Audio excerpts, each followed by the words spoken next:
आप सभी को जय श्री कृष्णा, राधे राधे। तो आज फिर सुनाते हैं लड्डू गोपाल की एक ऐसी लीला कथा जो कि एक ऐसी लीला है जिससे आपका जो मन है, आपकी जो भक्ति है वो लड्डू गोपाल के प्रति और अधिक बढ़ जाएगी। और अगर आप नहीं भी मानते हैं लड्डू गोपाल को तो ये कृपा सुनकर आपकी भक्ति बढ़ेगी और आपको भी लगेगा कि मैं भी लड्डू गोपाल की सेवा करूं। तो ये जो सत्य लीला कथा है ये सुमन जी ने शेयर की है। सुमन जी लड्डू गोपाल की भक्त हैं और लड्डू गोपाल को अपने पुत्र रूप में सेवा करती हैं, बहुत मानती हैं लड्डू गोपाल को। इसी बीच कुंभ आया तो ये जो शाही स्नान पड़े थे उसमें सुमन जी नहीं जा पाई थी। तो उनको लगा कि चलो अभी तक तो नहीं जा पाए हैं तो ये जो लास्ट तक शिवरात्रि तक जो स्नान है, महाकुंभ का पर्व है, तो उन्होंने सोचा चलो आखिरी तक हो आते हैं। तो आखिरी में भी इस टाइम पे बहुत ज़्यादा भीड़ हो रही है। भीड़ कम होने का नाम नहीं ले रही, चाहे वो आप स्टेशन में जाके ट्रेन से जा रहे हैं तो भी भीड़ है, बस से जा रहे हैं तो भी भीड़ है, अपने वाहन से जा रहे हैं तो भी ट्रैफिक बहुत ज़्यादा है। मतलब फर्स्ट से लेके और अभी लास्ट तक कोई भीड़ में कोई कमी नहीं है। जन सैलाब वैसे का वैसे ही है। इतना लोग, इतनी आस्था है, इतना मान रहे हैं इस बार के महाकुंभ को। तो हर बार लोग कुंभ स्नान के लिए बहुत ज़्यादा लोग जाते हैं, लेकिन इस बार का जो संयोग 144 साल बाद 44 साल वाला है, इस वजह से भी घर के यहाँ तक कि बच्चे तक जाने के लिए तैयार है। पहले क्या होता था कि हमेशा घर के जो बड़े बुजुर्ग होते थे वही जाते थे, लेकिन इस बार के कुंभ में बच्चों तक के मन में इतना क्रेज़ है कुंभ नहाने का, तो वो भी जाने को तैयार होते हैं। तो इसी बीच इनके 2 बच्चे थे तो ये भी कहते हैं कि हम भी चलेंगे। अब इनका रिजर्वेशन हो जाता है ट्रेन से। इनके हस्बैंड सुमन जी और 2 बच्चे वो जाने के लिए तैयार हो जाते हैं। जिस दिन जाते हैं ट्रेन में चढ़ते हैं, रिजर्वेशन था 1 हफ्ते पहले ही इन्होंने रिजर्वेशन करवा लिया था। भीड़ इतनी भयानक भीड़ की थर्ड एसी का इन्होंने टिकट लिया था। उस एसी कोच में भी ऐसा लग रहा था जैसे जनरल में बैठे हों, मतलब जिनकी सीट है वो पैर भी नहीं नीचे रख पा रहे हैं, वहाँ भी लोग नीचे बिछा बिछा के बैठे हुए हैं, इतनी ज़्यादा भीड़। और फिर जब ये जो श्रद्धालु होते हैं जो प्रयागराज जाने के लिए होते हैं, जो आप भी जा रहे हो और वो भी बेचारे जा रहे हैं, तो उनसे मना नहीं किया जाता। लगता है कि यार ठीक है, बैठे हैं तो बैठे रहें, चले जाएं किसी तरह। इस वजह से भी बहुत भीड़ हो रही है। जो वहाँ से जो वापस आ रहे हैं या जो वहाँ जाके आए हैं उन्होंने भी बताया कि ऐसी भीड़ हो रही है ना कि प्रयागराज तक तो पहुँचते मतलब जिसको अगर टॉयलेट जाना है या कि जिसको पानी पीना है, पानी लेना है, नीचे उतरना और टॉयलेट में जाना बहुत ही ज़्यादा मुश्किल है। जो जैसी स्थिति में बैठा है बैठा रहे। बहुत ऐसी ट्रेनों की हालत हो रखी है। ऐसे ही बस में जो जा रहे हैं, बस बीच में फँस गई, जाम में फँस गई, तो पैर झुलाए-झुलाए भी लोगों के पैरों की हालत ख़राब हो रही है। और हर जगह आप कहीं भी चले जाओ, इस बार प्रयागराज किसी भी साधन से जाओ, चाहे ट्रेन से, खुद की गाड़ी से, बस से, हर उसमें परेशानी आपको झेलनी पड़ेगी, थोड़ी बहुत परेशान होना पड़ेगा। फिर उसके बाद वहाँ उतरने के बाद भी आपको पैदल चलना पड़ेगा, क्योंकि भीड़ इतनी ज़्यादा है कि वाहन नहीं चल रहे हैं। जो वाहन चल रहे हैं वो आपको थोड़ी देर दूर पहुँचाते हैं और आपको पैदल चलना ही पड़ेगा। और थोड़ी दूर का ही 1 किलोमीटर का ही वो, जहाँ 50 रुपये चार्ज है वहाँ 500 रुपये लग रहे हैं। तो इस सब चीज़ों का भी विशेष ध्यान रखिए। लास्ट तक भी भीड़ होगी ही, इस बात को हमें ध्यान रख के ही अगर अभी भी अगर आप लोग जा रहे हैं तो जाइएगा। तो क्या होता है, इनके साथ क्या हुआ, इनके साथ कैसी घटना घटी कि जिस ये ट्रेन में बैठे हुए थे वहाँ इतनी भयानक भीड़ हो गई कि बच्चे तो छोटे थे, वो बड़े लोग कंट्रोल कर लेंगे, कुछ भी वो कर लेंगे हर एक चीज़ में, लेकिन छोटे बच्चों के साथ दिक्कत होती है। अब इनके एक बच्चा था 6 साल का और एक बच्चा था 12 साल का, ऐसे इन दोनों के बच्चे थे। तो जो छोटा बच्चा था उसको जाना था टॉयलेट। अब वहाँ जाने के लिए इतनी ऐसी भीड़ है, जनरल वाले भी पूरे बैठे हुए हैं, वहाँ जगह ही नहीं है कि कोई वहाँ तक पहुँच जाए। अब इनके हस्बैंड जाते हैं वहाँ पे उस बच्चे को कराने के लिए, लेके जाते हैं टॉयलेट। वहाँ जैसे तैसे भी मुश्किल से, आदमी लोग हैं तो थोड़ी बहुत वो बोल के और वो करके जा सकते हैं, लेडीज़ों के साथ तो बहुत मुश्किल है, तो वो करा के लाते हैं। अब एक बार की ये इस परेशानी से थोड़ी-सा वो हुए कि चलो अब उनको बच्चों को समझाएँ कि देखो ज़्यादा पानी नहीं पियो, जूस नहीं पियो, क्योंकि बच्चों की आदत रहती है ना पूरे टाइम कुछ खाते रहो, तो जब खाओगे तो ये सब चीज़ें तो जाना पड़ेगा। तो उनको समझा देते हैं। अब वहाँ पर जैसे-तैसे भी वहाँ तक पहुँचे। अब इनके साथ एक ऐसी घटना घटती है दर्द भरी कि सहर जाता है मन, अगर ये ऐसी चीज़ें सुनने को मिलती है ना। अब ये जैसे ही ट्रेन रुकती है, ट्रेन रुकने का भी एक टाइम होता है। अब वहाँ इतनी भीड़ है, बच्चे के साथ जाना है तो वो उतरने में ना थोड़ी-सा टाइम लग जाता है, क्योंकि भीड़ बहुत ज़्यादा थी। अब इतना टाइम इन लोगों को लग जाता है वहाँ तक डिब्बे तक, वहाँ गेट तक पहुँचने में, कि ये जो ट्रेन थी वो धीरे-धीरे चलने लगती है। अब बच्चा पीछे है, ट्रेन स्टेशन उसमें तक पहुँचे ही नहीं है और वो ट्रेन धीरे-धीरे चल जाती है। जो बड़ा बेटा था और उसके इनके जो हस्बैंड थे वो तो उतर जाते हैं, लेकिन ये नहीं उतर पाती हैं। अब वहाँ से उसके हस्बैंड कहते हैं जल्दी है, ऐसे वो कर के, जैसे कोई अगर रह जाए तो हम वो करते हैं ना। वहाँ पे और भी जो लोग खड़े थे तो वो कहते हैं कि मैडम आप निकल जाइए, नहीं क्योंकि आपसे फिर उतरते नहीं बनेगा। और बहुत से लोग ऐसे थे जो रह ही गए थे उसमें, ट्रेन में।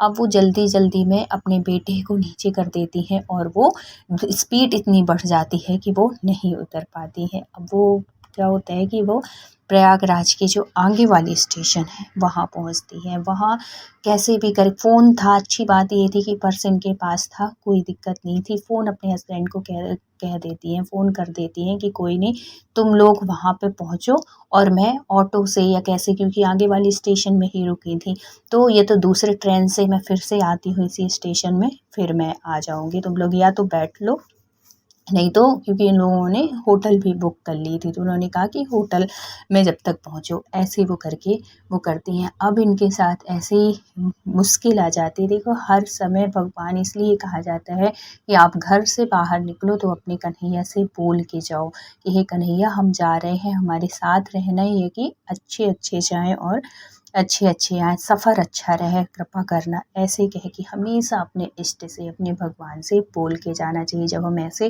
कह देते हैं तो ये सारी ज़िम्मेदारी उनकी हो जाती है, वो कभी ऐसी परेशानी नहीं आती है जीवन में, और अगर आती भी है तो वो बड़ी आसानी से निकल जाती है।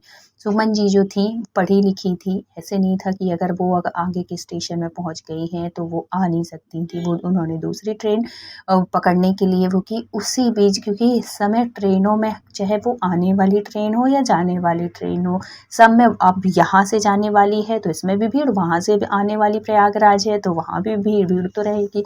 अब इनके साथ ऐसी घटना घटती है कि इनका जो पर्स था वो चोरी हो जाता है। अब इनको पता ही नहीं, क्योंकि उस पर इतनी भीड़ जब रहती है ना तो पर्स से कौन क्या निकाल रहा है, कैसे वो हो रहा है, कुछ भी पता नहीं चलता। पर्स में एक इनका छोटा पर्स था जिसमें उनके पैसे थे, फ़ोन था, पर्स इन्होंने टाँगा हुआ है और उससे उनका जो मेन पर्स था वो और इनका फ़ोन चोरी हो जाता है। क्योंकि इतनी भीड़ में ना चोर चपाट लोग भी बहुत होते हैं जो कि भीड़ का फ़ायदा उठाते हैं, और ऐसी परिस्थिति मतलब लोगों की हो जाती है कि कुछ भी। अब देखो हस्बैंड, बच्चे तो है नहीं कि हस्बैंड है या कि कुछ भी है, फ़ोन भी है तो आदमी वो कर लेगा, पेटीएम कर देगा, कैसे भी हो जाएगा।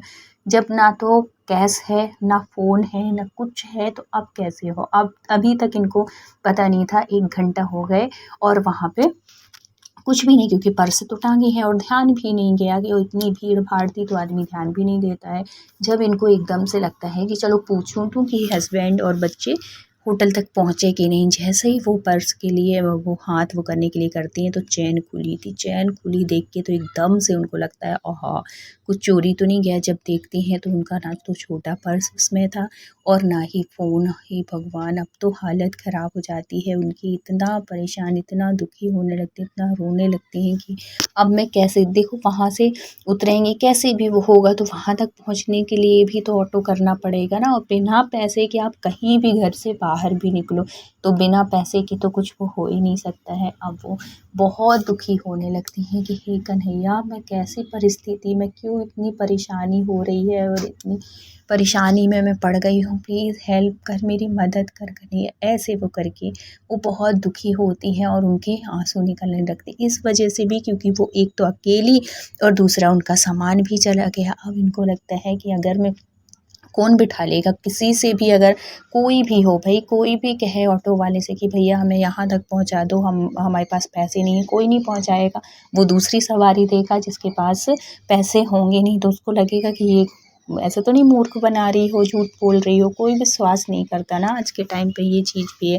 इतने में जब वो कन्हैया की कृपा का हम वो करते हैं, प्रार्थना करती हैं, अपने कन्हैया को याद करती हैं, तो जब हम भगवान को इतने भाव से हम पुकारते हैं और इतना वो करते हैं ना, इतने आर्द्र भाव से उनकी प्रार्थना करते हैं, तो भगवान हमारी प्रार्थना ज़रूर स्वीकार करते हैं। अब उनको एकदम से ध्यान आता है कि मैं अपने हस्बैंड को नंबर याद था, तो उन्होंने वहाँ पे जो बैठे हुए थे ट्रेन में अगल-बगल लोग, तो उनसे फ़ोन माँगती हैं और अपने हस्बैंड को फ़ोन करती हैं और फ़ोन में सारी बात बताती हैं कि मेरा पर्स चोरी हो गया, मेरा फ़ोन भी चोरी हो गया, मैं दूसरे नंबर से फ़ोन कर रही हूँ। जैसे कि उन्होंने पूछा कि किस नंबर से तेरा फ़ोन कहाँ है, तो उन्होंने फिर सारी बात बताई कि ऐसा-ऐसा हुआ। तो उनके जो हस्बैंड थे, वो कहते हैं कोई बात नहीं, परेशान मत हो, और उनसे बोल दे, जिससे भी फ़ोन कर रही है उससे बोल दे, मैं पेटीएम कर दूँगा उनसे, उनके फ़ोन में, और उनसे कैश ले ले और यहाँ तक पहुँच जाना। ऐसे वो करके जैसे ही वो उनसे बोलते हैं कि पेटीएम करने के लिए उनके फ़ोन में, और है तो फ़ोन को पैसे दे देते हैं, तब भगवान का बहुत धन्यवाद देती हूँ, क्योंकि ऐसे एंड टाइम पे ये सब चीज़ें, बातें भी याद आने ना बहुत वो वाली बात होती है। घबराहट में आदमी को ध्यान नहीं आता कैसे क्या करें, लेकिन जब हम भगवान का सहारा लेते हैं और वो करते हैं, तो भगवान भी हमारे ऊपर बहुत कृपा करते हैं। अब क्या होता है, देखो मुसीबत जब आती है ना, मुसीबत पे मुसीबत, मुसीबत पे मुसीबत आती है। अब क्या होता है कि इनका जो पर्स था वो तो चोरी हो गया था, फ़ोन भी चोरी हो गया था, पर्स था लेकिन खाली पर्स था।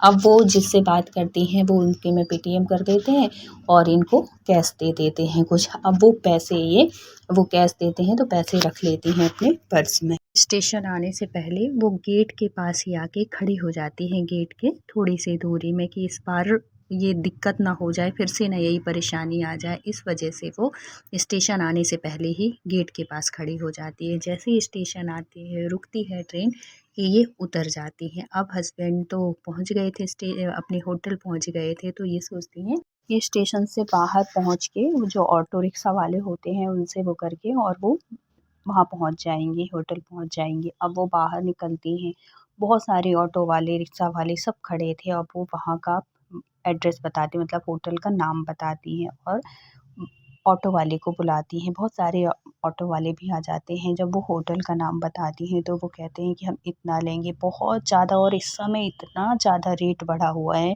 जहाँ 50 रुपए लगते हैं वहाँ 500 रुपए ले रहे हैं लोग, और जहाँ 500 रुपए लेना है वहाँ 1000 रुपए, 1500 रुपए, ऐसे बहुत ज़्यादा पैसे चार्ज कर रहे हैं इस टाइम पे, रिक्शा वाले हों या ऑटो वाले। ऐसे ही हुआ सुमन जी के साथ में, जहाँ पे लगते 250 रुपए लगना था, वहाँ के लिए ये 1000 रुपए माँग रहे थे, 1000 से कम नहीं कर रहा था। अब जैसे-तैसे सुमन जी कम कराते-कराते 800 में तैयार हो गए। अब इनको लगा कि चलो 1000 रुपए तो हैं मेरे पास, 800 रुपए भी अगर ले लेगा तो कोई बात नहीं, पहुँच तो जाऊँ, क्योंकि वैसे ही वो इतनी देर से वो होती परेशान हो रही थी, बच्चे अलग और वो अलग परेशान। तो इस वजह से कि चलो ठीक है भैया पहुंचा दो। अब वो वहाँ पे पहुंचती हैं, होटल तक वो पहुंचा देता है ऑटो वाला, और वो वहाँ जाती हैं, अंदर जाती हैं रिसेप्शन में, और फिर वो बताती हैं कि ये वाले इस नाम से रूम बुक है। तो वो कहते हैं इस नाम से तो कोई रूम बुक नहीं है। फिर वो अपना नाम लेती हैं कि हो सकता है हस्बैंड ने मेरे नाम से किया हो, कुछ भी, सबका नाम वो करते हैं, हस्बैंड का नंबर बताएं, बोले इस नाम से कोई भी रूम बुक नहीं है। वो कहती है होटल तो यही थी। तो वो बोलती हैं कि किस नाम से आप आई हैं, बोले कि होटल का नाम बता दें, बोलेंगे इस नाम से 2 होटलें हैं, तो आप गलत उसमें आ गई हैं, आपको दूसरी होटल जाना पड़ेगा। अब वो तो सोचो, ऐसा लगा कि जैसे ज़मीन खिसक गई हो, क्योंकि उनके पास पैसे भी नहीं थे, 1000 रुपए थे जिसमें 800 रुपए उसने ऑटो वाला ले लिया। अब इतने ही पैसे उसको लगते जब वो आगे जाती।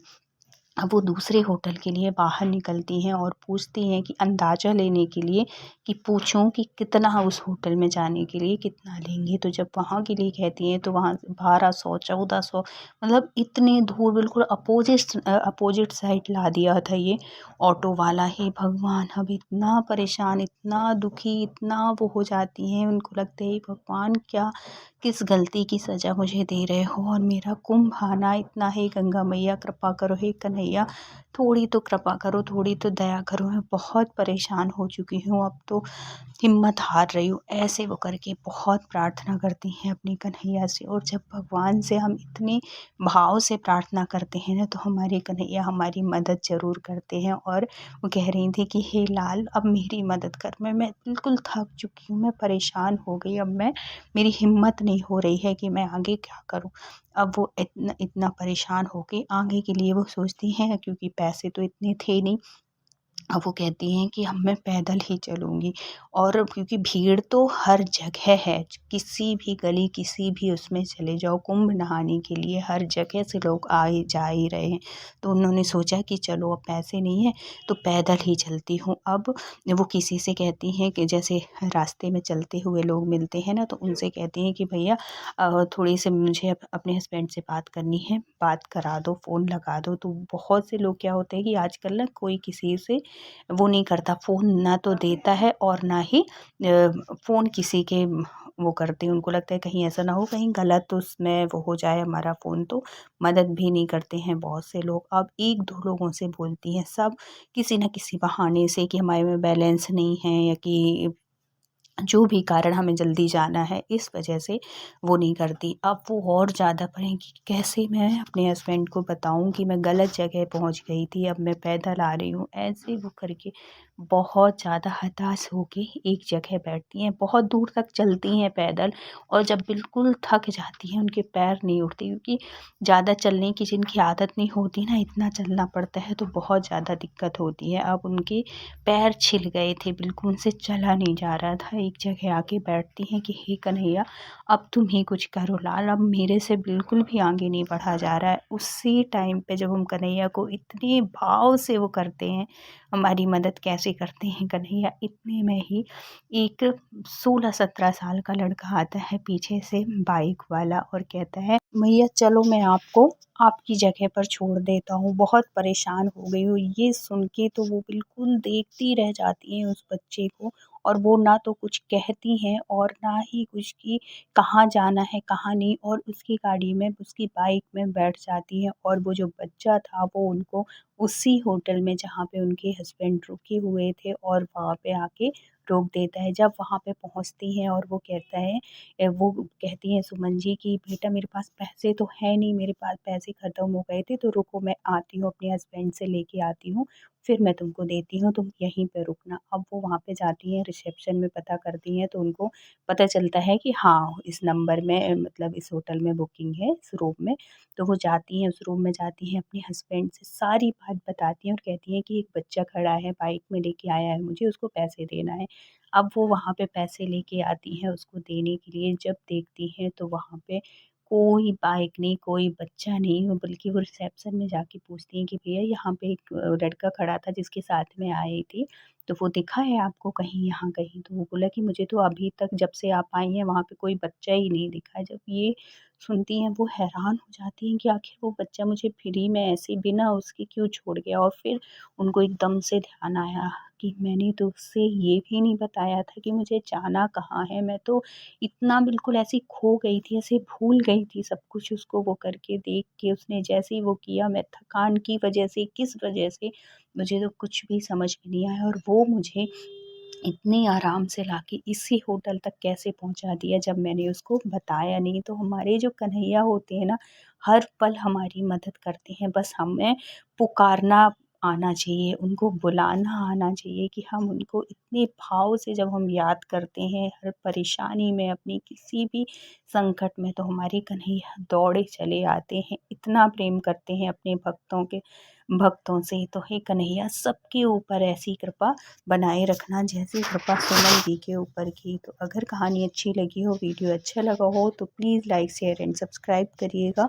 मिलते हैं फिर किसी सत्य घटना के साथ। जब तक अपना ख्याल रखिए, अपनों का ख्याल रखिए। Thank you so much full watch करने के लिए। राधे राधे।